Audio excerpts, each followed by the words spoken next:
السلام عليكم ورحمة الله. الحمد لله وحده والصلاة والسلام على من لا نبي بعده. حيا الله الجميع.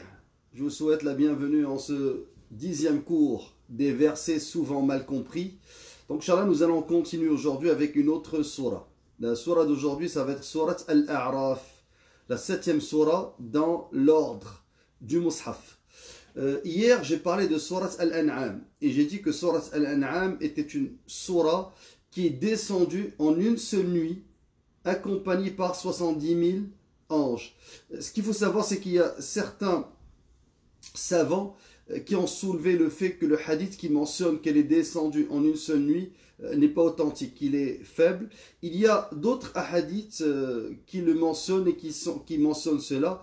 Et je dirais, quand je dis hadith, je parle athar, c'est-à-dire hadith attribué à Sahaba. Abdullah ibn Abbas a dit, c'est l'imam Tabrani qui a cité ce athar, il a dit Nazalat suratul an'am bi Makkata laylan jumlatan wahida.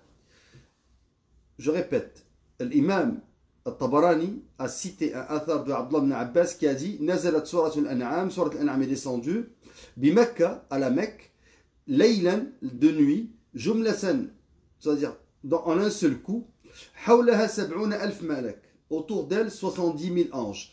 Alors Ibn Salah dans ses fatawa, il a dit ce hadith est un hadith qui est faible. ولم نرى له إسنادا صحيحا وقد روي ما يخالفه فروي أنها لم تنزل جملة واحدة بل نزلت آيات منها بالمدينة. En fait, il y a 3 versets qui auraient été révélés à Médine, mais moi ce qui m'intéresse dans ce athar qui a été, je dirais, rapporté par plusieurs exégètes, c'est que Surat Al-An'am est descendue en un bloc, de nuit. Ils ont dit, on peut en tirer 2 conclusions, ou 2 remarques. La première, c'est que, subhanallah, elle parle de l'aqida. Et dans l'aqida, il n'y a pas d'étapisme. Il n'y a pas de phase. C'est al-tawhid ou bien al-shirk. Pour Surat Al-Baqarah, Al-Imran, Al-Nisa, unzilat munajjama. Elles ont été révélées au gré des circonstances, mais pas Surat Al-An'am. Alors, de nuit, parce que la nuit, elle prête à la réflexion, subhanallah. Il y a moins de bruit. Et Surat Al-An'am, comme Surat Al-Imran, parle de Tawhid. Et la surah que j'ai choisie aujourd'hui, qui est celle qui vient juste après la 7e, Surat Al-A'raf, elle parle aussi de Tawhid. Alors, quelle est la différence entre ces 3 surahs? Entre Al-Imran, Al-An'am et Al-A'raf. Al-An'am parle du Tawhid, mais du point de vue du débat avec les chrétiens, réfutation de leur prétention que Isa, que Jésus est le fils de Dieu. Kabarat kalimatan takhruju min afwahihim yaquluna illa kadhiba. Al-An'am parle de Tawhid al-Rububiyyah. Elle parle de la réfutation des ambiguïtés des polythéistes, des athées, de ceux qui nient la divinité, qui nie l'unicité de la seigneurie. Tawhid al-Rububiyyah. Maintenant, Surat Al-A'raf, celle qu'on va aborder aujourd'hui, elle parle aussi de Tawhid, mais elle parle de Tawhid d'une certaine manière, je dirais d'une manière historique. Elle brosse un tableau historique du Tawhid depuis la création de Adam, alayhi salam, notre père de l'humanité, et son débat avec, son dialogue avec Iblis, qui va le tenter. Ensuite, elle va passer en revue plusieurs messagers ou prophètes avec leur peuple. Donc, la particularité de l'Araf, c'est la dimension historique. La particularité de l'An'am, c'est l'unicité de la seigneurie et réfutation des ambiguïtés de ceux qui nient le créateur, de ceux qui nient, subhanallah, le tawhid al-rububiyyah. Et parmi les polythéistes surtout. Alors, aujourd'hui, j'ai choisi pour vous le verset 46. قال تعالى وبينهما حجاب. Et entre les deux, il y a un mur. En fait, hijab, ça veut dire une barrière.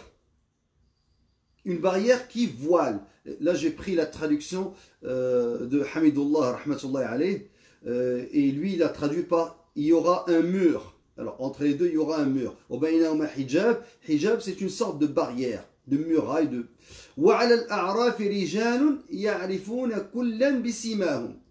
Et sur l'A'raf, le terme est traduit tel quel, seront des gens qui reconnaîtront tout le monde par leurs traits caractéristiques. وَنَادَوْا أَصْحَابَ الْجَنَّةِ أَنْ سَلَامٌ عَلَيْكُمْ. Et ils crieront aux gens du paradis, paix sur vous, salam alaykum. لَمْ يَدْخُلُوهَا وَهُمْ يَطْمَعُونَ. Et ils n'y sont pas entrés bien qu'ils le souhaitent. Donc les gens de l'A'raf, qui sont-ils? Qu'est-ce que ça veut dire le terme A'raf? Alors, ce qu'on peut expliquer tout d'abord, c'est je dirais la définition linguistique. Al-A'raf, d'après ce qu'il apparaît des paroles des savants, des exégètes, Imam al-Tabari, al-Qurtubi, al-Baghawi, ils ont dit c'est que Al-A'raf, c'est une barrière, hajiz, murtafi', une barrière qui est élevée entre le paradis et l'enfer. L'imam al-Tabari, il a dit Al-A'raf, jama', c'est un terme pluriel, c'est le jama' de urf. Donc tout ce qui est élevé au niveau de la terre chez les Arabes, ils l'appellent urf. Et pluriel, c'est a'raf. Alors, il dit la crête du coq. Vous savez, la crête du coq qui est élevée, les Arabes l'appellent urf. Parce qu'elle est élevée au-dessus de son corps. Alors, il y a aussi l'imam Shawkani qui a dit al-a'raf jama' urf, la même chose, qui est le pluriel de urf. Wa hiya shurufat as-sur. Ce qu'il ajoute, l'imam Shawkani, il donne l'exemple de la crinière du cheval.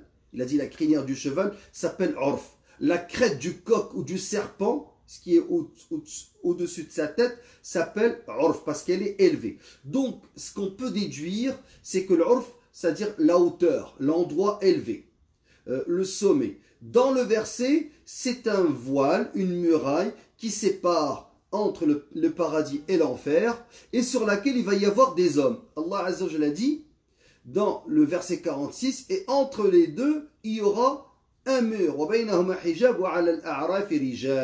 Et il va y avoir des hommes, des gens. Rijal ici, c'est dans ça veut dire des gens. Donc des hommes, des humains, qui seront sur Al-A'raf, sur cette muraille, et qui reconnaîtront. Ils reconnaîtront tout le monde par leurs traits caractéristiques et ils crieront aux gens du paradis, paix sur vous, et ils n'y sont pas entrés bien qu'ils le souhaitent. Alors, qui sont Ashabul A'raf? Qui sont ces hommes? Je vais citer d'une manière concise les paroles de Ibn al-Qayyim dans Tariq al-Hijratain, la voie des deux émigrations. Donc Ibn al-Qayyim cite le Hudhayfa radiallahu anhu, Abdullah ibn Abbas radiallahu anhuma, qui ont dit Hum qawmun istawat hasanatuhum wa sayyi'atuhum. Donc ce sont des gens dont les hasanat et les sayyi'at, les bonnes actions et les mauvaises actions, sont à égalité. Alors, ils n'ont pas pu rentrer au paradis parce qu'ils avaient autant de péchés. Qu'Allah Azza wa Jalla nous pardonne nos péchés. Mais leurs hasanat, leurs bonnes actions, les ont empêchés d'aller dans le feu de l'enfer, en enfer. Alors, ils ont été bloqués dans cet endroit-là. Et ils vont y rester, puis ils vont rentrer au paradis par la miséricorde d'Allah Azza wa Jalla. Donc ça, c'est l'opinion de Abdullah ibn Abbas et Hudhayfa ibn al-Yaman radiyallahu anhu.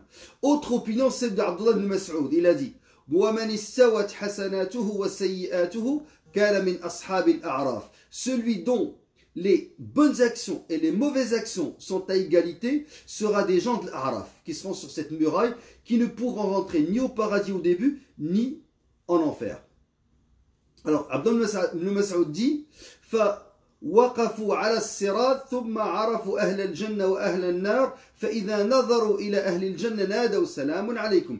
Donc là ils sont au milieu, ils ont regardé les gens du paradis, ils les ont reconnus, ils les ont salués. Et quand ils regardent les gens de l'enfer, qu'est-ce qu'ils disent?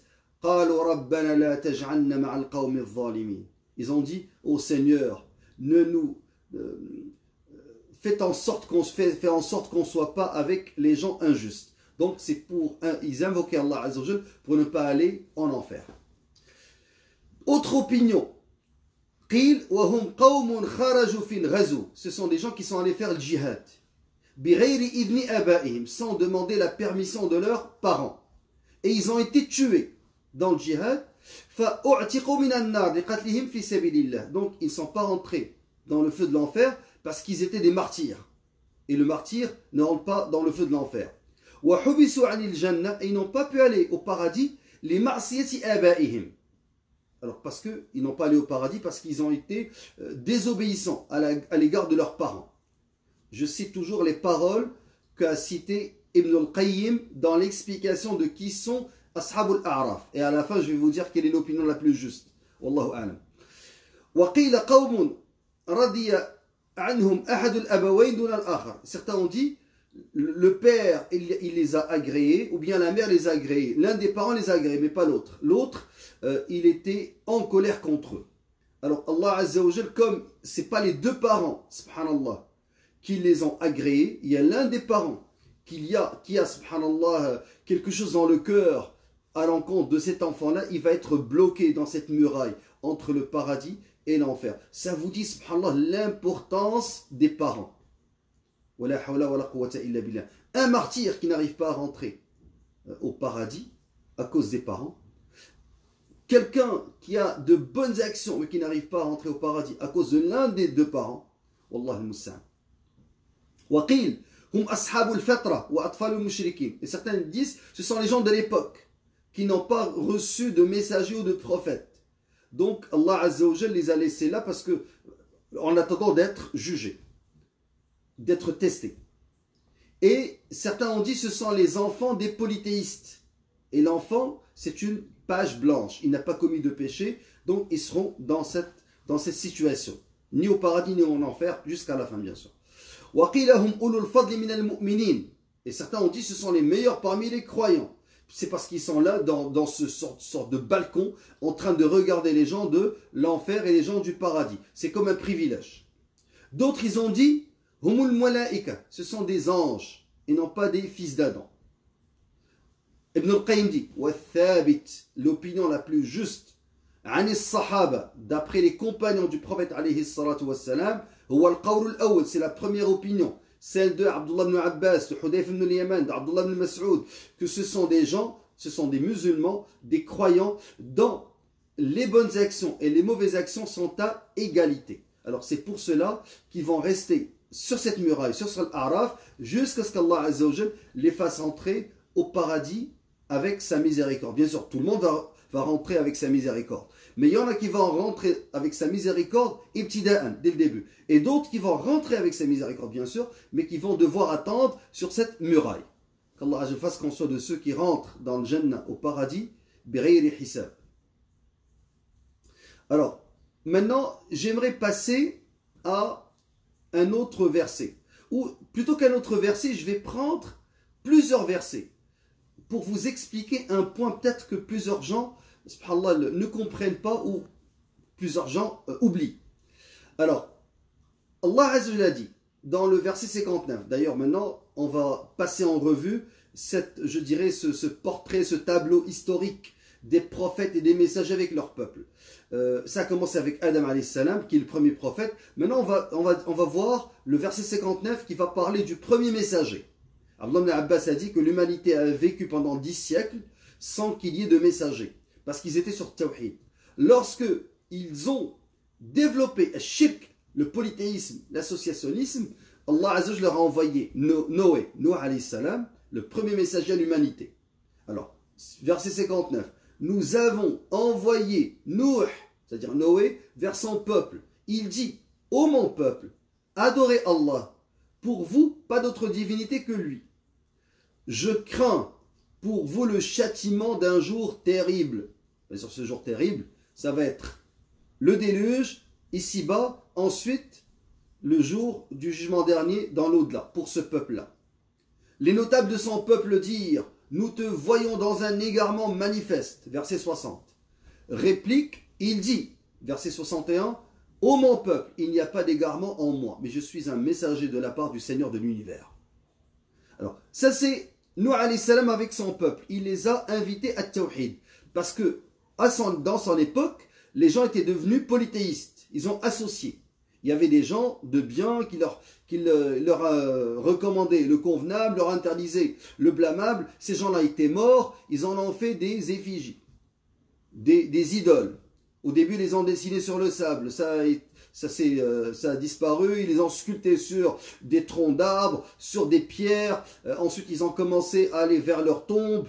Et au début, c'était seulement pour se remémorer ces gens-là. Et avec le temps, avec l'ignorance, leur progéniture va finir par les utiliser comme intermédiaires avec Allah Azza wa Jal. C'est ça, shirk. Et ça va être ça leur ibad. Ils vont commencer à les adorer en les invoquant, subhanallah, alors qu'ils sont morts. Maintenant, verset 65, et au Ad, le peuple de Ad, leur frère Houd, un autre prophète, qu'est-ce qu'il leur a dit? Ô mon peuple, dit-il, à adorer Allah pour vous, pas d'autre divinité que lui. Ne le craignez-vous donc pas? Ne le craignez-vous donc pas? Donc tous les prophètes et les messagers sont venus avec At-Tawhid, l'unicité. C'est ça le message le plus important. At-Tawhid. Alors, et pourquoi je vous dis ça? Attendez, patientez, vous allez comprendre. Verset 73, et au Tamoud, leur frère Saleh, qu'est-ce qu'il leur a dit? Ô mon peuple, dit-il, adorez Allah pour vous, pas d'autre divinité que lui. Certes, une preuve vous est venue de votre Seigneur. Voici la chamelle d'Allah, un signe pour vous. Laissez-la donc manger sur la terre d'Allah et ne lui faites aucun mal. Sinon, un châtiment douloureux vous saisira. Donc, là, on a Nuh alayhi salam. Ensuite, on a eu Hud alayhi salam. Ensuite, on a eu Saleh. Et toujours le même message, At-Tawhid. Maintenant, allons-y voir le verset 80. Un autre prophète, Lot alayhi salam. Et Lot, quand il dit à son peuple, vous livrez-vous à cette turpitude que nul parmi les mondes n'a commise avant vous. Vous êtes les premiers à faire cet acte pire que bestial. 81, verset 80. Certes, vous assouvissez vos désirs charnels avec les hommes au lieu des femmes. Vous êtes bien un peuple outrancier. Regardez, dans Lot alayhi salam, il n'est pas question de tawhid. Ça ne veut pas dire que Lot alayhi salam n'a pas parlé de tawhid. Il a parlé de tawhid. Mais dans ce cas-là, subhanallah, il va parler d'un travers, d'une maladie de sa société, et qui était à l'époque l'homosexualité. Verset 85. Et au Madian, leur frère Shu'aib, il leur a dit, ô mon peuple, dit-il, adorez Allah, pour vous pas d'autre divinité que lui. Une preuve vous est venue de votre Seigneur. Donnez donc la pleine mesure et le poids, et ne donnez pas aux gens moins que ce qui leur est dû. Et ne commettez pas de la corruption sur la terre après sa réforme. Ce sera mieux pour vous si vous êtes croyants. Bien sûr, subhanallah, Shu'aib, quand il est venu aux gens de Madian, il les a invités tawhid, adorer Allah, mais il a ajouté autre chose. Il leur a demandé de ne pas voler de la balance, parce qu'ils trichaient. Et c'était un travers, une maladie de la société de son époque. Alors, cette maladie, il l'a adressée avec At-Tawhid. Ensuite, Allah a dit, voici les cités, verset 101, voici les cités dont nous te racontons certaines de leurs nouvelles. Donc, ce n'est pas tous les prophètes qui ont été cités d'une manière exhaustive. À cela, en vérité, leur messager leur avait apporté les preuves, mais ils n'étaient pas prêts à accepter ce qu'auparavant ils avaient traité de mensonge. C'est ainsi qu'Allah scelle les cœurs des mécréants. Alors, subhanallah. Ensuite, on va voir Moussa alayhi salam, verset 103. Puis après ces messagers, nous avons envoyé Moïse, avec nos miracles vers Pharaon et ses notables. Mais ils se montrèrent injustes envers nos signes. Considère donc quelle fut la fin des corrupteurs. Et Moussa dit, Ya Pharaon, ô Pharaon, je suis un messager de la part du Seigneur de l'univers.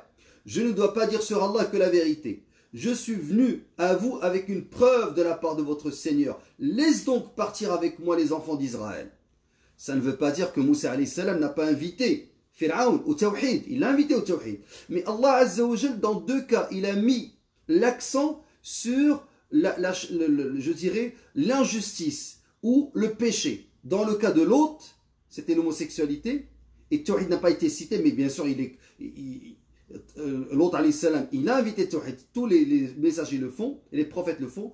Et dans le cas de Moussa, alayhi salam, ce qui est cité, c'est la libération des fils d'Israël de cette injustice, qui était l'esclavage. Regardez, subhanallah. Alors, mon point dans tout ça, c'est que certaines personnes, subhanallah, ne comprennent pas que les messagers et les prophètes, dans notre messager à nous, le dernier, celui qui a été envoyé à l'humanité tout entière et aux djinns, sont venus avec Tawhid. Il n'y a pas de doute à cet égard. Mais avec Tawhid, les messagers ne peuvent pas ignorer ce qui se passe dans leur société. S'ils voient une maladie dans leur société, ils doivent l'adresser. S'ils voient une injustice, ils doivent en parler. Ils ne peuvent pas venir demander aux gens seulement Tawhid alors que les gens vivent sous l'esclavage. Ils ne peuvent pas parler aux gens seulement de Tawhid alors que les gens sont, par exemple, sous le coup de la famine. Ou bien, il y a une maladie de la société qui est celle, par exemple, une maladie financière. Ici, dans le cas de Shu'aib alayhi salam avec les gens de Madian, il a dit, « Ô mon peuple, dit-il, adorez Allah, pour vous pas d'autre divinité que lui. Une preuve vous est venue de votre Seigneur. Donnez donc la pleine mesure et le poids. » Il parle de la balance. Et ne donnez pas aux gens moins que ce qui leur est dû.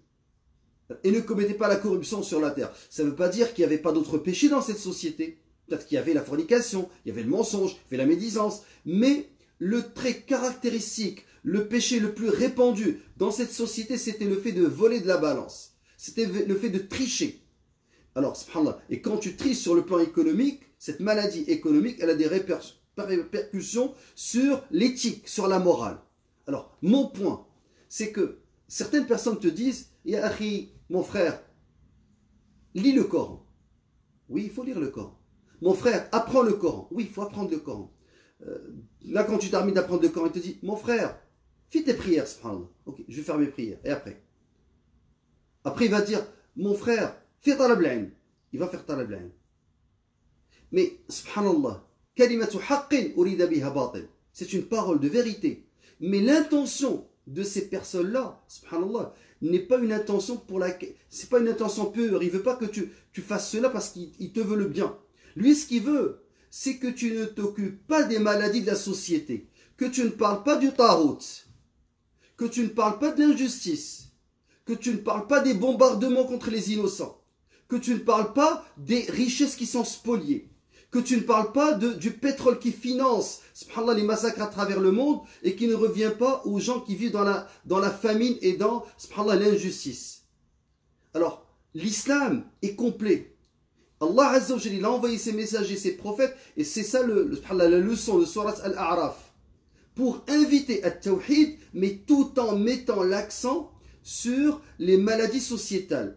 Donc, les prophètes et les messagers ne sont pas des militants, hachahum, entre guillemets.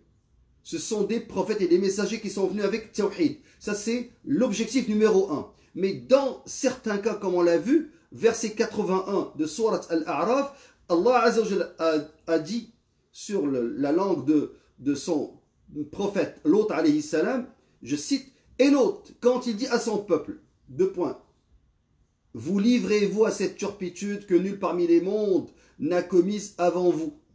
Certes, vous assouvissez vos désirs charnels avec les hommes au lieu des femmes, vous êtes bien un peuple outrancier. Il n'y a pas de mention de Tawhid, parce qu'il y avait cette maladie. Et Lot alayhi salam a invité au Tawhid tout en adressant cette maladie. Bien sûr, son peuple, leur réponse fut, et pour toute réponse, son peuple ne fit que dire, expulsez-les de votre cité. Ce sont des gens qui veulent se garder purs. Subhanallah, ils étaient contre la pureté. Donc c'est ce que je voulais partager avec vous comme méditation aujourd'hui. Ces deux versets, ce premier verset qui sont Ashabul A'raf, les gens de l'A'raf, des murailles. Alors qui sont-ils? On a vu que c'était ceux qui avaient des hasanat et des sayyat à égalité. Et on a parlé, subhanallah, de ce portrait historique des prophètes et des messagers. La leçon qu'on en tire, c'est qu'ils ne sont pas venus seulement pour adresser les maux de la société, ou qui ne sont pas venus seulement pour Tawhid, ils sont venus pour les deux. At-Tawhid en premier, ensuite les maux de la société. Salam alaikum wa rahmatullah. Rendez-vous demain, Inch'Allah.